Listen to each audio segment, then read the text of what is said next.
What are the growth prospects for Didi and what risks does the company face? We find out more with CGTN's Wei Lynn Tang. Almost a decade ago in China, standing by the road trying to hail a cab was pretty standard, and sometimes you might not even have been able to get one. These days, though, you only need to tap your phone for a car to come and pick you up. The domestic success of Chinese ride-hailing giant Didi has changed the game, and it's now listed on the New York Stock Exchange. There are many transportation modes in China today. Sometimes when it's really jammed, hailing a Didi or taking the bus adds up to the same thing. In this situation, I'll opt to take the subway or ride a shared bike. I use Didi up to 5 times a week, but these days there are many other ride-hailing options available on apps like Baidu Maps. Also, when I head out of town to smaller cities, Didi may not actually have that many cars. Didi started its mobility business 9 years ago, in 2012.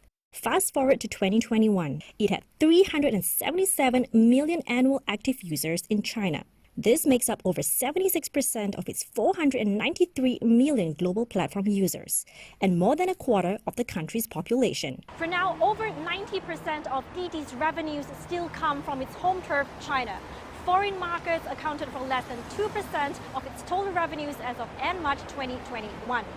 Now, in its listing prospectus, Didi said it plans to use 30% of its IPO net proceeds to grow its presence in selected international markets outside of China.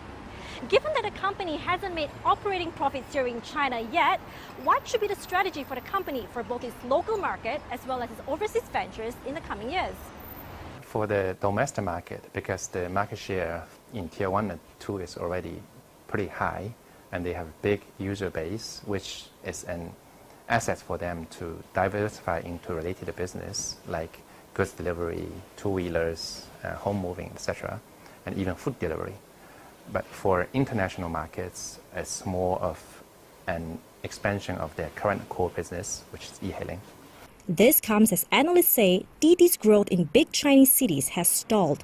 The company began expanding outside of China in 2018. Globally, it operates across 15 countries, including Brazil and Mexico. Either from growth perspective or from competition perspective, it's necessary for them to go global, because you never know where your next competitor came from.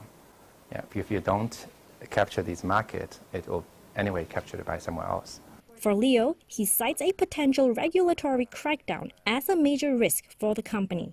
Chinese authorities have recently increased scrutiny on local technology companies when it comes to anti-monopoly practices. On one side, they were already blamed for manipulating the price as the market consolidates, and they have that kind of dominant position to make the price, right?